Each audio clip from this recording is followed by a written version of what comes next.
सहनावतु सहनौ भुनक्तु सह वीर्यं करवावहै तेजस्विनावधीतमस्तु मा विद्विषावहै। ॐ शान्ति शान्ति शान्ति। ॐ श्री गुरुभ्यो नमः। ॐ नारायण नारायण नारायण नारायण। ब्रह्माश्री वाला प्रारंभ से श्लोक 1। मंगलम मंगलाचर्यम तथा मंगलकारकम मंगलम मंगलाराध्यम सर्वं ब्रह्मास्मि मंगलम। नमस्कारो नमस्कर्ता नमस्कार्यो नमस्कृतिः नमस्करण साध्यं यत् सर्वं ब्रह्मास्मि नम्रतः। अहं ब्रह्म मम ब्रह्म महद ब्रह्म महत्तथा इदं ब्रह्म निदं ब्रह्म सर्वं ब्रह्मास्मि सर्वतः। कोऽहं कस्त्वं किमेतच्च न जानेऽहं कथञ्चन अवश्यमेव जानेतु सर्वं ब्रह्मास्मि सर्वतः।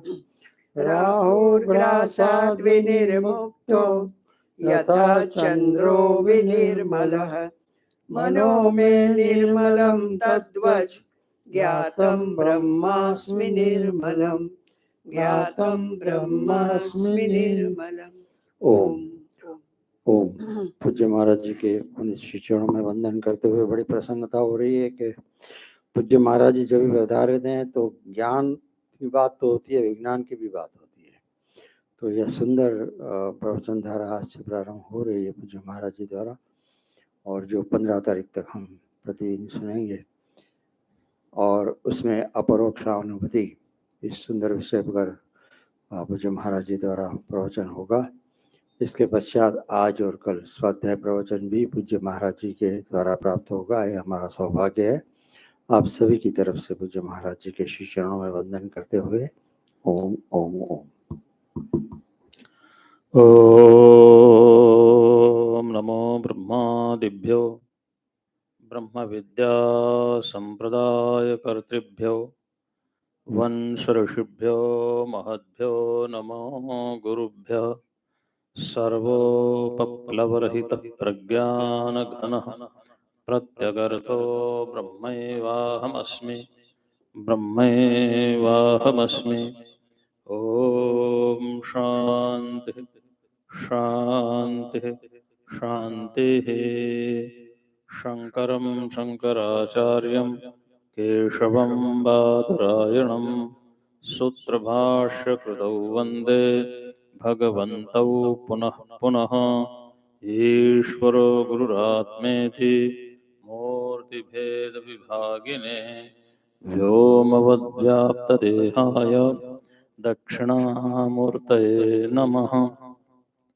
ओम शांति शांति शांति। भगवान की असीम अनुकंपा। हम भगवत चर्चा करते हैं। बहुत पुण्य कर्मों का जब पुंज होता है, वो जब एक साथ उपस्थित होता है तो भगवत चर्चा होती है। और उसमें भी ज्ञान की चर्चा बड़ा दुर्लभ है। हम अपरोक्षानुभूति, भगवान शंकराचार्य का एक प्रकरण ग्रंथ है छोटा सा, 144 श्लोक हैं इसमें, उस पर 15 तारीख तक विचार करेंगे। संक्षेप में या विस्तार से जैसा होगा, क्योंकि ये साधना से संबंधित है और साधना सहज नहीं है। हम अपने मन को नहीं साध सकते। ब्रह्म को प्राप्त करने के लिए तो कितना प्रयत्न करना पड़ता है, अनुभूति के लिए। विधि है इसमें, नियम है इसमें, वस्तु तत्व का निर्देश है इसमें। ईश्वर क्या है, ब्रह्म क्या है, बंधन का कारण है, बंधन के उपाय के, मुक्ति के उपाय के कारण है, और साधन बताए हैं कि किन साधनों से हम अपने आप को इन सब से परे होकर के आत्मा और ब्रह्म की एकता का अनुभव कर सकते हैं। अपरोक्षानुभूति, अनुभूति माने अनुभव, अनुभव माने ज्ञान, ज्ञान, अनुभव माने ज्ञान, अनुभूति माने ज्ञान। कौन सा ज्ञान? अपरोक्ष ज्ञान। अपरोक्ष ज्ञान क्या है? जैसे मान लो हम किसी को कहें भाई एक फल है, उसका नाम आम है, और आम की हम सारी विशेषताएं बता दें उसको, उसका रंग, वर्ण, स्वाद, आकार, आम के प्रकार, लेकिन उसने आम देखा नहीं अभी तक। सुन लिया, सुन करके मन में एक धारणा बना ली, ये ज्ञान हो गया परोक्ष ज्ञान। वस्तु का अभी हमें साक्षात्कार नहीं हुआ है, अभी सुना है, किसी के मुख से आम बहुत मीठा होता है, फलों का राजा होता है, पीला पीला होता है, उसके कई वैरायटी होती है, आपूस है, दशहरी है, लंगड़ा है, चौसा है, पता नहीं कितने वैरायटी हैं, कितने सबके आकार अलग अलग होते हैं, कोई हरे रंग का भी होता है, स्वाद में बहुत अच्छा होता है। और ये सारे विशेषण हमने, आम के पेड़ होता है, पेड़ का आकार बता दिया, ये सारा का सारा हुआ परोक्ष ज्ञान। यानी वस्तु के बारे में तो सुना, लेकिन वस्तु को देखा नहीं, परोक्ष ज्ञान हो गया। किसी ने उसको आम ला करके दे दिया, ये लो जी आम है ये, उसने देखा हाँ आम है, ऐसा होता है आम। तो जब वस्तु को देख लिया तो हो गया प्रत्यक्ष ज्ञान। प्रत्यक्ष ज्ञान तो एक परोक्ष ज्ञान होता है, एक प्रत्यक्ष ज्ञान होता है। लेकिन जो प्रत्यक्ष ज्ञान कर रहा है, जो प्रत्यक्ष ज्ञान कर रहा है, उसका ज्ञान क्या कहलाए? क्योंकि अक्ष कहते इंद्रिय को, और प्रति माने प्रत्येक, अक्षम अक्षम प्रति प्रत्यक्षम। नासिका गंध को प्रत्यक्ष करता है, नेत्र रूप को प्रत्यक्ष करते हैं, कर्ण कान शब्द को प्रत्यक्ष करता है, त्वचा स्पर्श को प्रत्यक्ष करता है, जिह्वा रसना स्वाद को प्रत्यक्ष करता है। एक एक इंद्रिय अपने अपने विषय को प्रत्यक्ष करते हैं। तो ये डायरेक्ट नॉलेज है। एक है इनडायरेक्ट नॉलेज, एक है डायरेक्ट नॉलेज। और कभी कभी ऐसा होता है व्यक्ति को डायरेक्ट नॉलेज हो जाता है, इनडायरेक्ट बाद में वो उसका जरूरत ही नहीं रहती। लेकिन जो जो डायरेक्ट नॉलेज जो कर रहा है विषय का, उस विषय का ज्ञान प्राप्त करने वाले का ज्ञान कैसे हो, और वो ज्ञान कौन सा कहलाए? तो अपरोक्षानुभूति माने direct knowledge, but direct knowledge of self.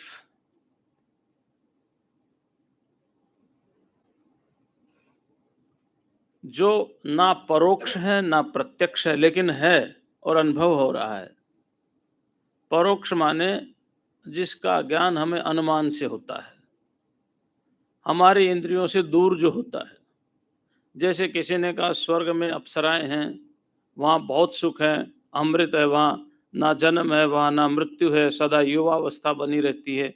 ये जो ज्ञान हुआ ये परोक्ष ज्ञान हुआ, क्योंकि हमारी इंद्रियों से परे है वो, हमने देखा नहीं सुना है। लेकिन जब स्वर्ग में पहुंच जाएंगे तो प्रत्यक्ष हो जाएगा। तो एक परोक्ष ज्ञान है, एक प्रत्यक्ष ज्ञान है, लेकिन जो ना परोक्ष हो और ना प्रत्यक्ष हो, उसको कहते हैं अपरोक्ष। यानी स्वयं का, आत्मा का ज्ञान, आत्मा का बोध। आत्मा इंद्रियातीत है, इंद्रियों से देखा नहीं जा सकता। आत्मा अनुमान के द्वारा जाना नहीं जा सकता। जब मैं कह रहा हूं मैं हूं, इस दुनिया में कोई ऐसा नहीं है जो ये कह सके कि मैं नहीं हूं। अगर वो कह रहा मैं नहीं हूं, तो नकारने वाला कौन है? कौन कह रहा है कि मैं नहीं हूं? तो इसलिए अनुमान जन्य ज्ञान भी नहीं है, परोक्ष ज्ञान भी नहीं है, और आत्मा हमसे बहुत दूर भी नहीं है कि चलो कहीं दूर है तो हम देख नहीं पा रहे, मेरा अपना ही स्वरूप है। तो परोक्ष ज्ञान भी नहीं है, प्रत्यक्ष ज्ञान भी नहीं है। फिर शास्त्रों के द्वारा, आचार्य के उपदेश के द्वारा, अंतःकरण की शुद्धि के द्वारा जब हम अपने स्वरूप का बोध करते हैं, तो जो स्वरूप बोध है उसी को ही अपरोक्षानुभूति कहा है। जो स्वरूप बोध है, हमारे अपने आत्मा का जो ज्ञान है, जो इंद्रियातीत आत्मा है, मन बुद्धि से परे है, उसका जब शास्त्र के द्वारा, आचार्य के द्वारा, गुरु के द्वारा उपदेश दिया जाता है और उन साधनों को जीवन में अपनाया जाता है, तो जो अनुभव होता है वह अनुभव आत्मा का होता है। उस आत्मा के अनुभव का नाम ही अपरोक्षानुभूति है। अब ये अपरोक्षानुभूति बड़ी सुंदर है। इसमें कहीं ऐसा नहीं है कि आपको अपरोक्षानुभूति करनी है तो जंगल में छोड़ करके चले जाओ, घर परिवार छूट जाएगा, अलग बात है, छूट जाएगा, अलग बात है। किसी के पास लोहे की छड़ी है, अगर उसको सोने की छड़ी दे दी जाए तो लोहे की छड़ी छूट जाती है, लेकिन बिना सोने की छड़ी मिली उसे को छोड़ दो तो बड़ा मुश्किल है। बहुत भारी काम है ये, बहुत मुश्किल है। तो जैसे जैसे ज्ञान होगा, एक बौद्ध ग्रंथ है, अश्वघोष ने लिखा है, सौंदर्य नंदन महाकाव्य, कुछ ऐसा नाम उसका। उसमें लिखा है कि जो बुद्ध का एक चाचा लगता था, वो बुद्ध के उपदेशों की तरफ आकर्षित था, लेकिन पत्नी से भी मोह था तो पत्नी की तरफ भी आकर्षित था। बुद्ध के उपदेश सुनता था तो सोचता मैं वैराग्य लेकर के यहीं रह जाऊं। घर जाता था, पत्नी को देखता था तो बोले क्या रखा है वैराग्य में, यही ठीक है। तो इस मनोदशा को बुद्ध समझ गए। तो एक बार जब वो आया तो बुद्ध उनको समाधि में ले जा करके दिव्य दर्शन करा दे, दिव्य भोगों के। सुंदर सुंदर, मतलब वहां अप्सराएं थी, बहुत सुंदर सा सब कुछ था। अब जैसे समाधि से आए तो घर गए तो घर मन ना लगे, क्योंकि अब ना बुद्ध का उपदेश आ रहा, ना पत्नी याद आ रही, अब वो याद आ रही। महाकाव्य है, वो अश्वघोष का लिखा हुआ है, उसमें लिखा हुआ है। अब बड़ी स्थिति होगी, तो एक दिन वो आ गए, कहने लगे मेरी स्थिति आपने ऐसे कर दी ना, मैं घर का रहा ना मैं आपका रहा। तो बुद्ध ने कहा अगर एक विषय से दूसरा विषय सुंदर दिखने पर पहले विषय को छोड़ा जा सकता है, आत्मबोध होने पर वो भी छूट जाएगा। तुम रास्ते से चलो, वो भी इसके सामने तुच्छ है। तो अपने आप छूट जाए संसार, दैट इज डिफरेंट थिंग। भगवान शंकराचार्य नहीं कहते कि तुम छोड़ करके घर बार पर जंगल में चले जाओ। नहीं, घर में रहते हुए, परिवार में रहते हुए, समाज में रहते हुए, घर का काम करते हुए, समाज का काम करते हुए, परिवार का काम करते हुए, राष्ट्र का काम करते हुए, अपना काम करते हुए ही तुम इस अनुभव को प्राप्त करो। कैसे करो वो विधियां बता रहे। तो पहला श्लोक मंगलाचरण का है। मंगलाचरण इसलिए किया जाता है विघ्न की समाप्ति के लिए। श्री हरिम परमानंदम उपदेष्टारमेश्वरम व्यापकम सर्वलोकानां कारणम तम नमाम्यहम।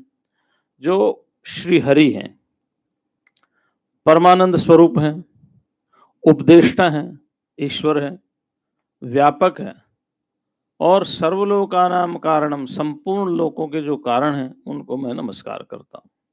अब यहां पर क्या है, गुरु और भगवान दोनों को प्रणाम किया। भगवान शंकराचार्य के गुरु जी का क्या नाम था? हाँ, गौड़ पादाचार्य नहीं था, गोविंद पादाचार्य। तो गोविंद हरि का ही अवतार है, इसलिए यहाँ श्री हरि लिखा। मानो गोविंद, हरि गोविंद का भी नाम है, तो उसके माध्यम से अपने गुरु को भी स्मरण किया। उपदेष्टारम, उपपूर्वक दिश धातु है, त्रिच प्रत्यय करके बना है। व्याकरण में हम जाएंगे नहीं क्योंकि हमने पढ़ा नहीं, तो ठीक है ना। तो ये उपदिश धातु है, उपसर्ग है और त्रिच प्रत्यय है। जैसे उपदेष्टार शब्द बनता है, उपदेष्टार, उपदेष्टार, उपदेष्टारो, उपदेष्टार, ऐसे रूप चलते हैं। तो उपदेष्टार माने उपदेष्टा को, उपदेश देने वाले को। कौन है वो? श्री हरिम, ऐसे श्री हरि को। हरि और हरि एक ही वर्ब रूट है, हरणे धातु है, जो हरण करता है। इसलिए हरि बंदर को भी कहते हैं, कपड़े हरण कर ले जाता है। संस्कृत में हरि बंदर को भी कहते हैं, संस्कृत में हरि चोर को भी कहते हैं, वो भी चोरी करके ले जाता है। और हरि भगवान विष्णु का नाम भी क्यों? वो भी दुखों को हरण करता है ना। दुखों को हरण करने के नाम उनका नाम हरि है, और हर भी उसी से बनता है, हरणे से ही। जो दुखों को हरण करे, तो हर और हरि वर्ब रूट एक ही है, प्रत्यय अलग अलग है। प्रत्यय के भेद से तत्व में भेद नहीं होता है ना। तो हर और हरि, हरि कैसे हैं वो? ईश्वरम, ईश्वर है। ईश्वर किसे कहते हैं?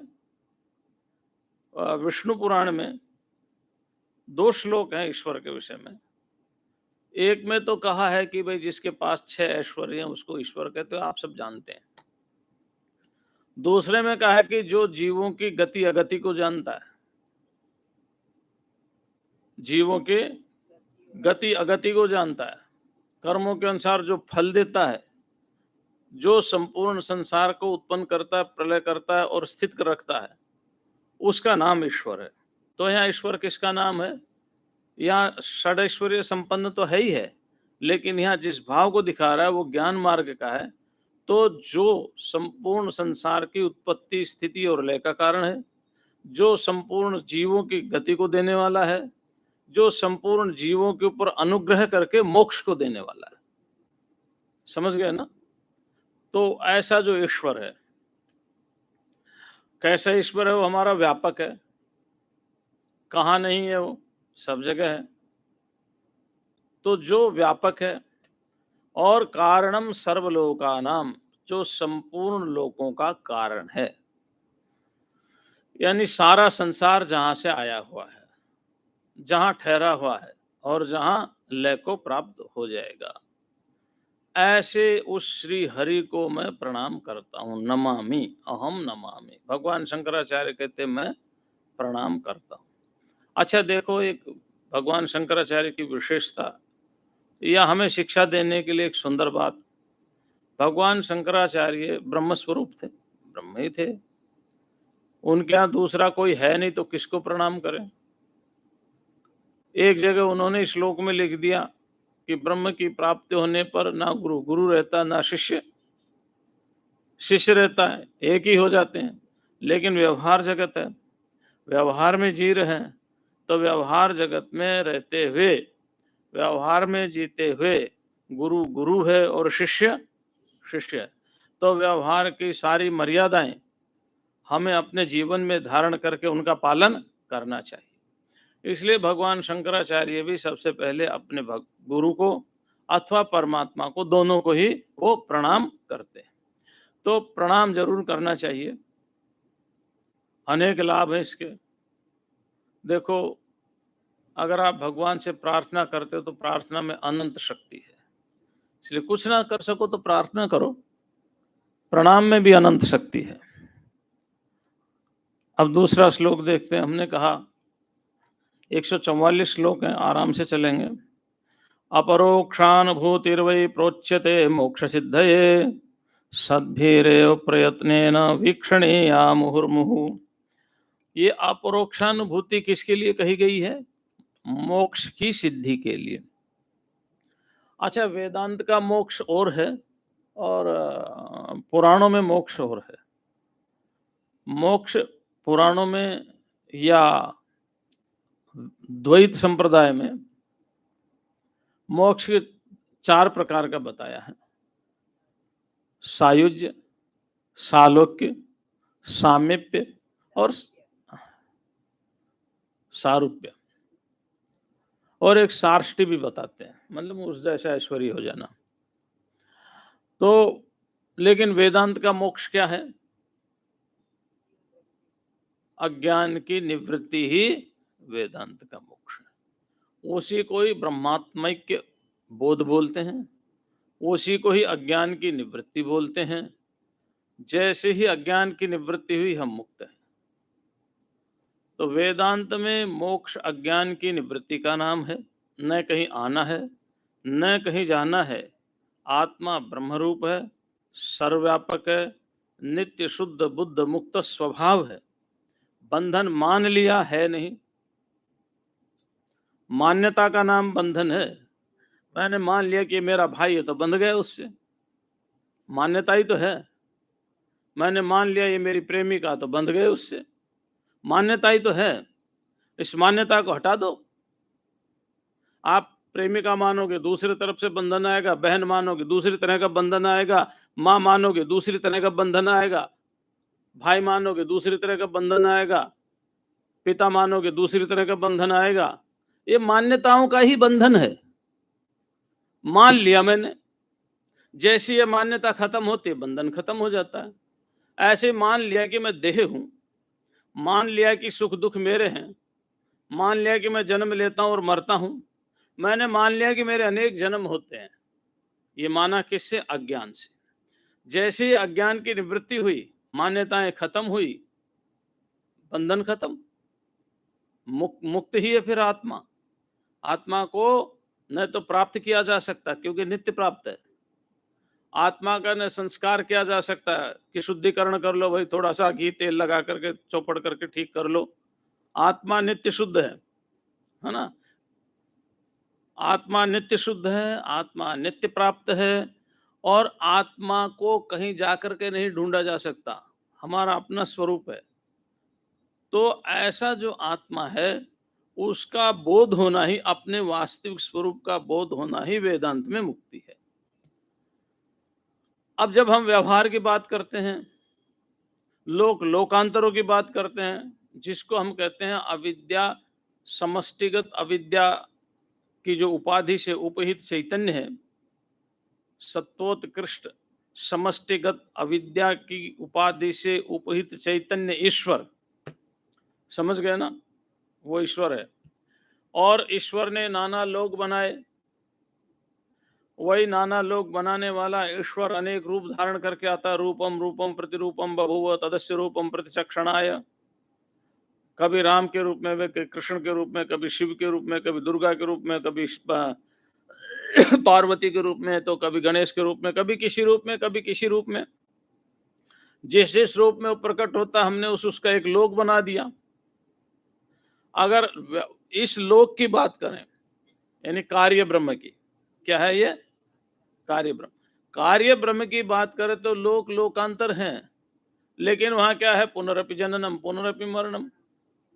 वो ईश्वर की इच्छा है तुम्हें रखे अपने लोक में, रखे तो रखे, नहीं तो निकाल के बाहर फेंक दे।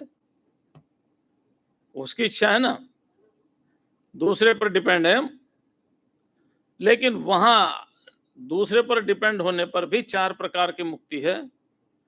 यानी जब भगवान खुश होते तो अपने लोक में बुलाते हैं, शिव लोक में बुलाएं, कैलाश में बुलाएं, या विष्णु लोक में बुलाएं, वैकुंठ में बुलाएं, या गोलोक में बुलाएं, या साकेत में बुलाएं। अच्छा, वेद भी देखो विष्णु के ही अवतार है, राम और कृष्ण। तो विष्णु लोक अलग है, कृष्ण जी का गोलोक है, और राम जी का साकेत धाम अलग है। अब पता नहीं कपिल जी ने भी कोई अपना धाम बनाया नहीं बनाया, भाई 24 अवतार है, एक एक का एक एक धाम तो होना ही चाहिए ना। लेकिन ये सारा का सारा क्या है? ये सारा का सारा द्वैत में है, और जिसकी जैसी भावना और धारणा होती वैसा उसने अपनी भावना और धारणा के अनुसार उपासना की तो वैसा उसको फल मिल जाता है। साम्य यानी ईश्वर के समीप जाके बैठना, सारूप्य जैसे आप कथा में सुनते हैं ना कि भी अजामिल को लेने के लिए आए तो उनके हाथ में शंख चक्र गदा और पद्म था, है ना, ये सब सुनते हैं ना। विष्णु के दूत विष्णु जैसे ही थे। ये सारूप्य हो गया। सालोक के सामीप्य, सारूप्य और सायुज्य यानी भगवान के नजदीक बैठना, और सार्ष्ट यानी भगवान उनको ऐश्वर्य प्रदान दे देता है। तो ये जो मुक्ति है, ये मुक्ति कुछ काल के लिए है। जैसे मान लो अब बारिश के दिन है, एक पतंगा पैदा होता है और मर जाता है। अगर वो पतंगा हमारी उम्र को देखे तो कहेगा ये तो अजर अमर है। समझ रहे हैं क्या कहेंगे? ये तो अजर अमर है, मरते ही नहीं है। तो ऐसे हमारी दृष्टि में वो अजर अमर है, इसलिए देवताओं का एक नाम अमर है। अजर भी देवताओं का नाम, अजराहा अमराहा, अजर भी एक नाम है और अमर भी एक नाम है। क्योंकि हमारी दृष्टि में उनकी आयु लंबी है तो हमारे लिए अजर अमर है। लेकिन काल तो सबको खाता है। केवल एक ही है जो काल का काल है, वो महाकाल है, वो ब्रह्म है, वो आत्मा है, जो निर्विकार है, निर्लेप है, निरंजन है। तो ये जो है मोक्ष सिद्ध है, मोक्ष की सिद्धि के लिए। तो कौन सा मोक्ष यहाँ पर अभिप्रेत है? यहाँ है अज्ञान की निवृत्ति। तो अज्ञान की निवृत्ति यहाँ अभिप्रेत है। अपरोक्षानुभूतिर्वहि प्रोच्यते। ये जो अपरोक्षानुभूति है, ये मोक्ष की सिद्धि के लिए इसका उपदेश दिया जा रहा है। सद्भिरेव प्रयत्नेन वीक्षणीया मुहुर्मुहुः। सद्भि माने सत्पुरुषों के द्वारा, प्रयत्नेन माने सावधानी पूर्वक, वीक्षणीया देखना चाहिए, इसका चिंतन करना चाहिए। मुहुर्मुहुः माने बार बार। इसलिए सत्पुरुषों के द्वारा इसका बार बार विचार करना चाहिए, चिंतन करना चाहिए। वेदांत की साधना विचार की है ना, विचार की साधना। विचार कैसा वो आगे बताएंगे, इसलिए इस पर व्याख्या नहीं करेंगे। विचार के बारे में आगे बताएंगे। तो अपरोक्षानुभूति का उद्देश्य क्या है? अज्ञान की निवृत्ति, ये इसका उद्देश्य है। इसी उद्देश्य के लिए अपरोक्षानुभूति भगवान शंकराचार्य ने ये अपरोक्षानुभूति नामक ग्रंथ लिखा है। अच्छा ठीक है, तो साधन चतुष्टय की बात यहाँ हो रही है, क्योंकि अधिकारी, प्रयोजन, संबंध और विषय। तो अधिकारी कौन हो? तो पहले तो अधिकारी चाहिए ना। इस मोक्ष का अधिकारी कौन है? तो उस मोक्ष के अधिकारी के लिए बात कर रहे हैं। बड़ा सुंदर बात कही उन्होंने, बड़ी प्यारी। स्ववर्णाश्रम धर्मेण तपसा हरितोषणात् साधनम प्रभवेत् पुंसम वैराग्यादि चतुष्टयम्। स्ववर्णाश्रम धर्मेण, तीन चीज बताई यहां पर। पहली बात बताई अपने वर्ण और आश्रम का जो धर्म है उसके अनुसार जीवन जियो। सन्यासी सन्यासी के अनुसार जिए, गृहस्थी बस, ब्राह्मण ब्राह्मण के अनुसार जिए, और क्षत्रिय जो जिसका वर्ण है और जो जिसका आश्रम है, अपने आश्रम और अपने वर्ण के धर्म का पालन करता हुआ जिए। ना कोई आश्रम बड़ा है ना कोई आश्रम। जिसने अपने आश्रम का पालन कर लिया, जिसने अपने वर्ण का पालन कर लिया, वो आश्रम श्रेष्ठ है, उसके लिए वर्ण श्रेष्ठ है। और जो अपने आश्रम और वर्ण से हट गया वो फिर भटक गया, अटक गया। इसीलिए तो भगवान कृष्ण ने कहा है, बड़ी प्यारी बात कही है। कहते हैं स्वधर्मे निधनम श्रेयः परधर्मो भयावह। स्वधर्म का अर्थ वहां वर्णाश्रम ही है, क्योंकि जिस समय भगवान कृष्ण हुए थे उस समय कोई दूसरा धर्म था नहीं, हम थे और कोई था ही नहीं। न जोराइडिज्म था, न हिंदू, न मुसलमान थे, न ईसाई थे, कुछ भी नहीं था। तो वहां धर्म का अर्थ है स्वनिष्ठा। जो हम जहां रह रहे हैं, जिस आश्रम और जिस धर्मवर्ण में रह रहे हैं, उस आश्रम उस वर्ण का पालन करना ही श्रेयस्कर है। अगर विपरीत हो गया तो निधनम श्रेयः, फिर तो गड़बड़ घोटाला है। तो इसलिए हाँ, वो स्थिति प्राप्त नहीं हो सकती जो अपना। अब अर्जुन को क्या कहा? कहा अर्जुन देखो ये युद्ध है, लभन्ते क्षत्रिया युद्धम ईदृशम, तीसरे अध्याय में कहा ना, अरे क्षत्रिय तो इस तरह युद्ध को ढूंढते फिरते हैं, कहाँ मिलेगा कहाँ मिलेगा। हाँ, क्यों, तू क्षत्रिय है, तेरे लिए तो उपस्थित हो गया, ये अपने आप आया, अपने आप उपस्थित हो गया। तो तू क्षात्र धर्म का पालन कर। तस्माद उत्तिष्ठ कौन्तेय युद्धाय कृतनिश्चय, हे कुंती पुत्र उठो, युद्ध का निश्चय करो, क्योंकि क्षत्रियों का धर्म है। तो युद्ध में तो हिंसा होती है, मारते हैं मरते हैं, दो ही काम होते हैं, और क्या होता है। फिर ऐश्वर्य भी राजसिकी होते हैं, भाई जीत गए तो ऐश्वर्य भोग भोगो, धन संपत्ति वैभव। लेकिन वो अपने आश्रम के हिसाब से, वो क्षत्रिय है, अपने वर्ण के हिसाब से वो जो काम कर रहा है, अगर उसका काम धर्म के अनुकूल है तो वो उसको एक दिन वैराग्य पैदा करके देगा। ऐसे अपने आश्रम स्व आश्रम के अनुसार वो काम कर रहा है, चाहे कोई भी काम हो, वो भी एक दिन वैराग्य पैदा करके देगा। ये ऋषियों की परंपरा बड़ी सुंदर है। तो स्ववर्णाश्रम धर्मेण, अपने अपने वर्णाश्रम धर्म के अनुसार काम करो। तपसा, और तप करो। अब तप क्या है वो आपको बताया, द्वंद्व सहनम तपह, कार्य की सिद्धि के लिए सुख दुख, मान अपमान, भूख प्यास सब कुछ सहन करो, उसका नाम तप है। तपस्या करो, भागवत में तो लिखा ही है, तपसो में हृदयम साक्षात।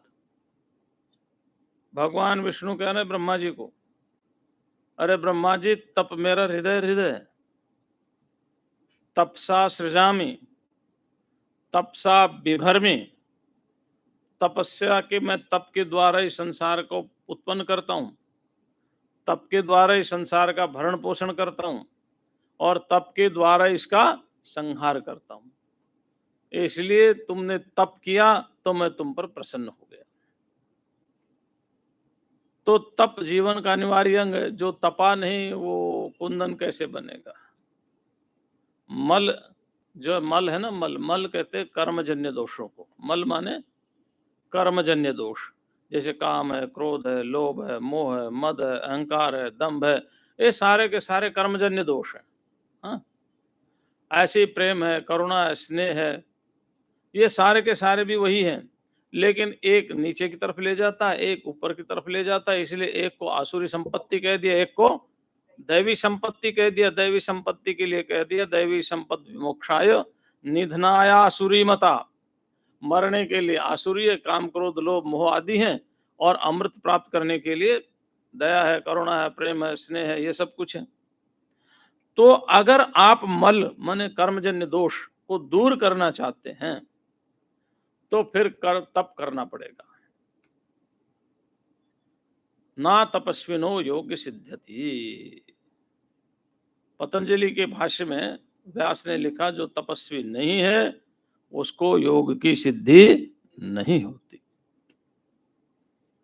अगर राम जी तपस्वी नहीं होते तो आज हम उनका गुणगान नहीं कर रहे, तो दशरथ को कैद कर लेते, राजा बन जाते, तो कौन उनका गुणगान करता बताओ।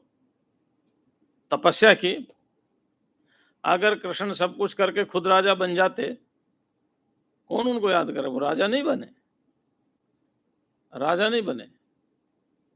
दुष्टों का संहार किया, जीवन संघर्ष में रहा, जन्म से लेकर के और अंतिम अवस्था तक। जब तक उन्होंने अपने इस विग्रह का त्याग नहीं कर दिया तब तक संघर्ष ही रहा, तो उनको हम पूजा करते हैं। तो ऐसे अगर जीवन में तप आएगा तो तप से अंतःकरण शुद्ध होता है। अंतःकरण की शुद्धि तप से होती है। तो एक तो साधन बताया स्ववर्णाश्रम धर्म, दूसरा साधन बताया तप, और तीसरा साधन बताया हरितोषणात्। वाह, हरितोषणात् का अर्थ है भक्ति। क्या है? देखो, कई कहते हैं कि वेदांत में भक्ति की क्या जरूरत है, वेदांत में हरितोषनाथ भगवान को प्रसन्न करना है, तो कैसे प्रसन्न होंगे बताओ? हाँ? भक्ति भक्ति वेदांत में आप अनिवार्य ही मान लो। कब तक अनिवार्य है? जब तक स्थिरता ना आ जाए, चित्त की चंचलता खत्म ना हो जाए। और जब स्थिरता आ जाएगी तो अज्ञान का ही तो पर्दा है, वही तो हटना है, और करना होना क्या है? तो फिर ज्ञान आएगा। यानी भक्ति की स्थिति जहां तक है, जहां तक केवल और केवल अज्ञान का आवरण हटना ही शेष रह गया। जैसे आवरण हटने के अब आएगा, वैसे ज्ञान होगा, ज्ञान से आवरण हट जाएगा। तो भक्ति की कितनी वो है।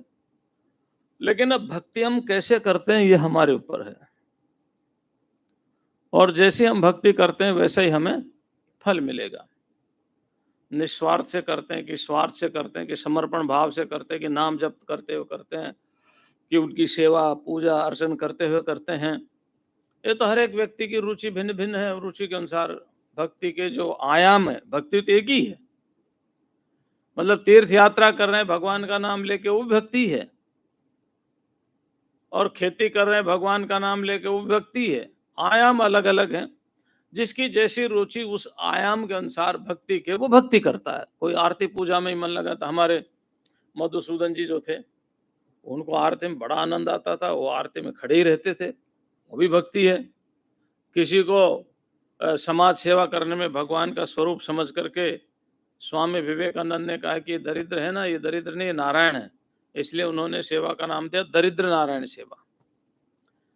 वो भी भक्ति है। कोई अभी गर्मियों में ठंडा पानी लेकर के खड़ा हो जाएगा, पानी पिलाएगा, वो भी भक्ति है। कोई हॉस्पिटल में भगवान का नाम लेकर के रोटी बना करके दे के जाएगा, 200 500 पैकेट बांट के जाता है, वो भी भक्ति है। भक्ति के आयाम अलग अलग हैं और उस आयाम के अनुसार फल है। लेकिन सबसे उत्तम भक्ति है समर्पण की, कंप्लीट सरेंडर, पूर्ण समर्पण। ना हम करता, हरि करता। मैं तो निमित्त हूं, जो भगवान करवा रहे हैं वो मैं कर रहा हूं। फिर कुछ भी करवाएं, वो चाहे युद्ध करवाएं, चाहे झाड़ू लगवाएं, वो उनकी मर्जी, वो हमसे क्या करवा रहे हैं। तो समर्पण, समर्पण सबसे उत्तम भक्ति है।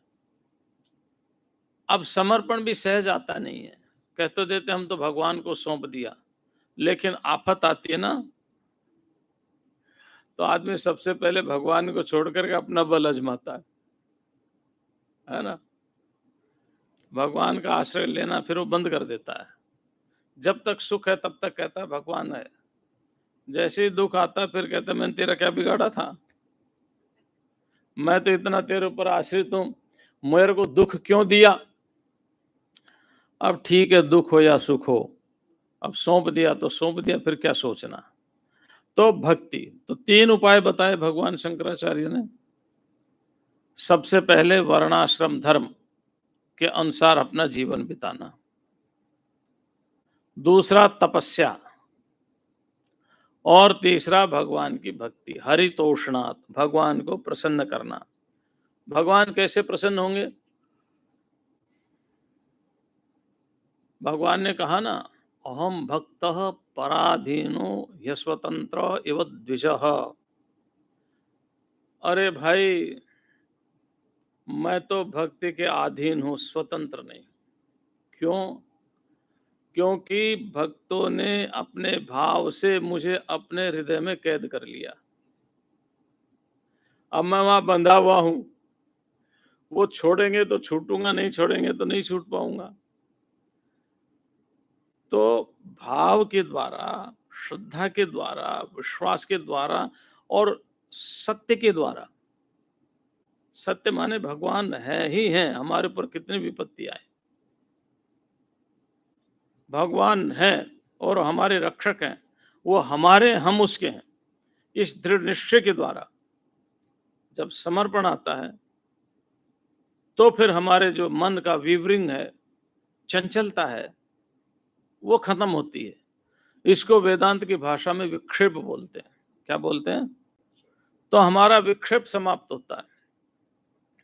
साधनम भवेत पुंसम वैराग्यादि चतुष्टयम, इतना करने से 4 प्रकार के साधन आते हैं: वैराग्य, विवेक, समाधि, षटक संपत्ति और मुमुक्षुत्व।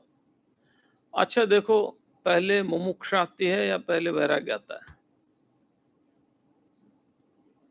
पहले मतलब इच्छा होती है ना? पहले इच्छा होती तभी तो हम ये सब करेंगे। इच्छा ही नहीं होगी तो हम कैसे करेंगे? अच्छा, अब ये सब तर्क वितर्क हम नहीं करेंगे, लंबा चला जाएगा। ये समझ लो पूर्व जन्म के पुण्य कर्मों से हमें वैराग्य इच्छा होती है ना? वैराग्य भी पूर्व जन्म के पुण्य कर्मों से ही हमें होता है, हाँ, इसलिए तो वैराग्य आदि चतुष्टयम साधनम पुंसाम प्रभवेत।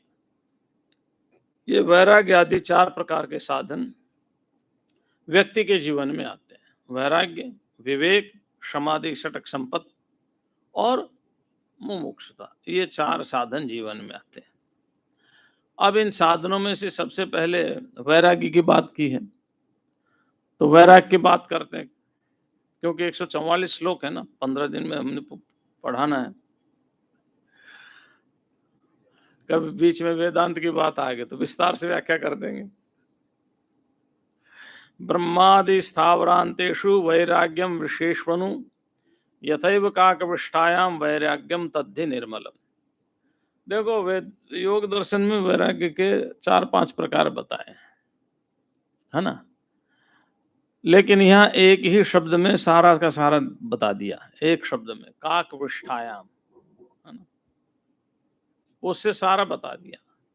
व्यतिरेक, यतमान है, ऐसे वैराग्य बताए हैं, उनकी हम व्याख्या अभी यहाँ नहीं करेंगे। लेकिन वैराग्य किसे कहते हैं? हम वैराग्य से बहुत भयभीत होते हैं। राग कहते हैं आसक्ति को, राग कहते हैं आसक्ति को, विराग कहते हैं अनासक्ति को। इस विराग का ही भाव वैराग्य होता है। विरागस्य भावम वैराग्यम। तो अनासक्ति का भाव हमारे अंदर आ जाए, वस्तु को त्यागने का भाव आए या न आए, वस्तु के प्रति आसक्ति ना रहे, तो इसको फिर रहे तो ठीक और ना रहे तो ठीक है, त्याग ही है ये। एक तो है त्याग, एक है ग्रहण। उसे न्याय की भाषा में इप्सा और जिहासा कहते हैं। इप्सा माने प्राप्त करने की इच्छा, जिहासा माने त्यागने की इच्छा। तो इप्सा और जिहासा यानी प्राप्त करने की इच्छा और त्यागने की इच्छा, ये दोनों ही तो हमारे बंधन के कारण है। एक को हम पकड़ना चाहते, को छोड़ना चाहते, मित्र को पकड़ना चाहते और शत्रु को, मित्र पकड़ में नहीं आता और शत्रु, मित्र बाहर बैठा है, शत्रु अंदर बैठा है। जिसको हम बाहर करना चाह रहे हो अंदर आ जाता है, जिसको अंदर करना चाह रहे हो बेचारा बाहर बैठा है। तो जो इप्सा जिहासा है, यानी त्यागने की और पकड़ने की, इसको अगर हम छोड़ दें और इसको छोड़ करके केवल अनासक्ति भाव ले आए, फिर मित्र मित्र नहीं है, शत्रु शत्रु नहीं है। फिर ना तो हमने किसी को पकड़ रखा है और ना किसी को छोड़ रखा है। तो पकड़ना भी नहीं और छोड़ना भी नहीं, तो हमने किसी को पकड़ भी नहीं रखा और किसी को छोड़ भी नहीं रखा। इसे कहते हैं वैराग्य। इसका क्या नाम है? वैराग्य। ये वैराग्य बहुत उच्च कोटि के हैं। योग दर्शन में तो पर वैराग्य को बड़ा सुंदर ढंग से कहा है। मतलब जो ख्याति है परम पुरुष, यानी जो जो ज्ञान की वो अवस्था जहां परमात्मा का साक्षात्कार हो रहा है, जिसको वेदांत की भाषा में सोहम वृत्ति रूप अखंडा कहा है, उस सोहम वृत्ति का भी त्याग का नाम वैराग्य। आप समझो तो परम पुरुष ख्यातेर गुण वैत्रशन्यम वैराग्यम। परम पुरुष की ख्याति माने ज्ञान, ख्याति सांख्य में कहा ज्ञान को कहा, वो ज्ञान की अवस्था, उस अवस्था में जो वृत्ति पैदा हो रही है, वृत्ति, उस वृत्ति का भी त्याग, क्योंकि वो भी त्रिगुणात्मक है। वृत्ति क्या है? त्रिगुणात्मक है। तो उस वृत्ति का भी त्याग वैराग्य है। अब सोचो वैराग्य कितना मतलब उच्च कोटि का है। हम तो सोचते हैं घर छोड़ दिया त्याग हो गया, वैराग्य हो गया, परिवार छोड़ दिया वैराग्य हो गया। साधना की उस उच्चतम अवस्था में जाकर के भी उस मनोवृत्ति का त्याग कर देना जिससे हम चिदानंद का अनुभव कर रहे हैं, क्योंकि अनुभव और अनुभविता दो हो जाएंगे। तो इसलिए वैराग्य की बात यहां कही कि ब्रह्मादि स्थावरांतेषु, ब्रह्मलोक से लेकर के और जड़ पदार्थों तक जो कुछ भी वैराग्य विषय हैं, शब्द स्पर्श रूप रसगंध आदि, उनके प्रति राग का अभाव। कैसे? काकविष्ठायाम, आहा, कौवे की विष्ठा।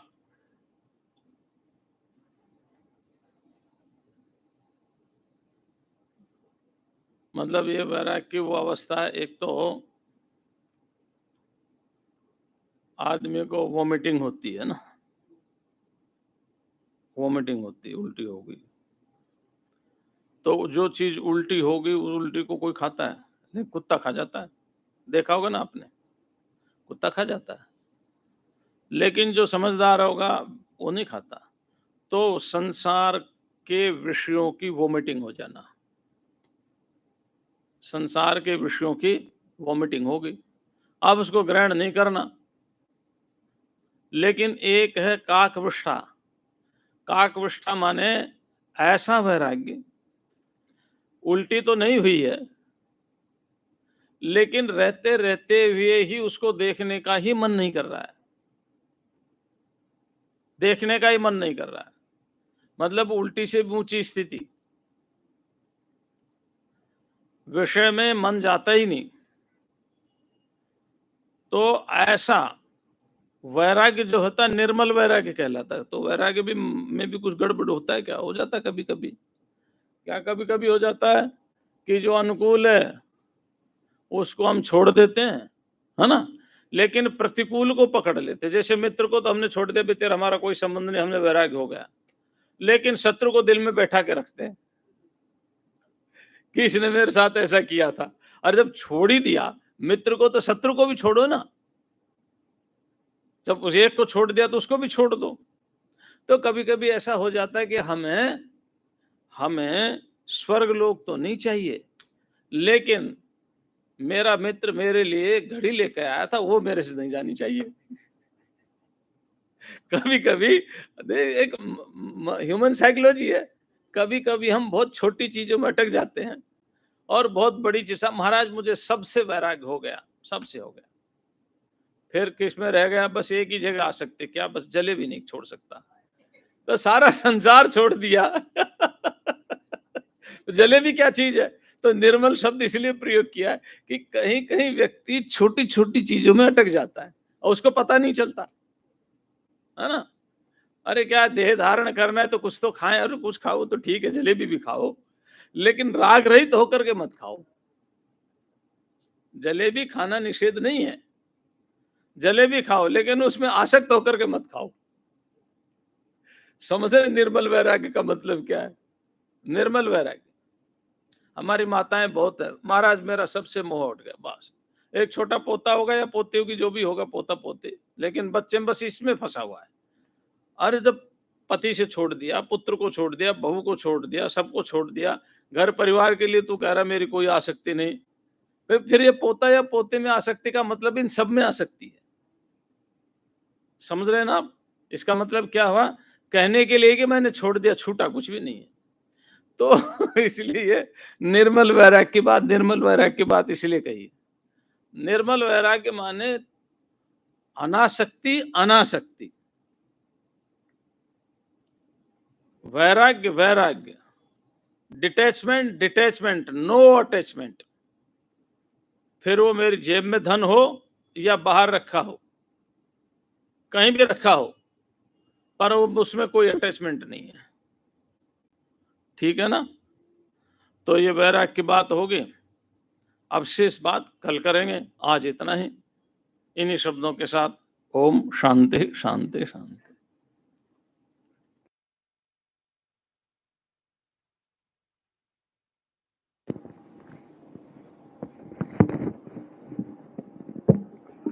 ओम।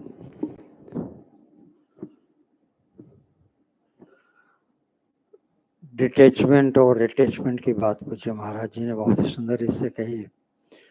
हम लोग अटैचमेंट में ही अटके हैं। संसार का जो लोह चुम्बक है ना, वो हमेशा घसीटता रहता है हमें। पूज्य महाराज जी के पूरे श्री चरणों में वंदन करते हैं। जैसे मैंने बताया ज्ञान और विज्ञान की बात, विज्ञान है ना विशेष ज्ञान। विशेष ज्ञान अगर प्राप्त करना है तो यहाँ प्रेमपुरी मध्य बैठकर उनका दर्शन करते हुए अगर आनंद लेंगे तो उनकी एक मुस्कान है, उसमें कभी थकान नहीं है। और ज्ञान की जो बातें करते हैं तो इतनी व्यवस्थित रीति से कर लेते हैं कि पता नहीं चलता है कि हम कौन सी जगह जा रहे हैं और कहाँ पहुँच गए।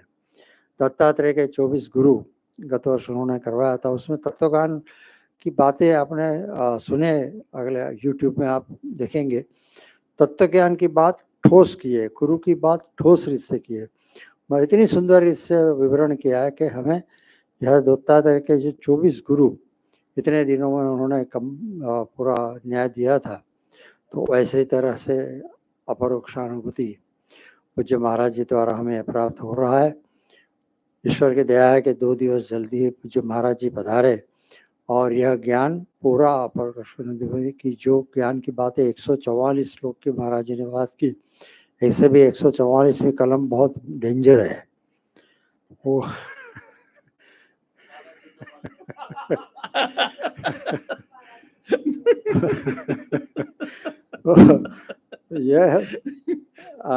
तो ये जो अपरोक्षानुभूति है कि हमें जो अनुभूतियां हो जीवन में हो रहे हैं, जो अटैचमेंट है, उसमें 144वीं कलम लगेगी यह 17 दिन में।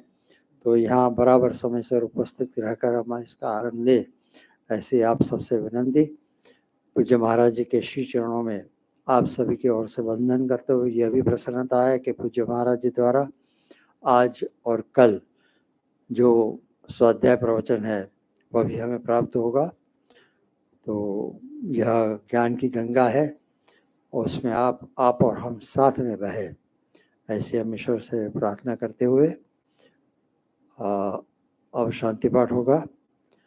ओम पूर्णमद पूर्णमिदं पूर्णात् पूर्णमुदच्यते पूर्णस्य पूर्णमादाय पूर्णमेवावशिष्यते।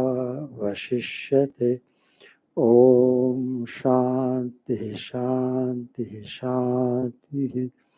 ओम 1 तारीख से परम पूज्य विजयानंदपुरी जी महाराज पधारेंगे और पूरे महीने तक हमारे साथ स्वाध्याय प्रवचन, 16 तारीख से उनके द्वारा शतश्लोकी पर प्रवचन भी होगा, तो इसका जरूर से हम लाभ लें। अभी शेष स्मृति की बात होगी।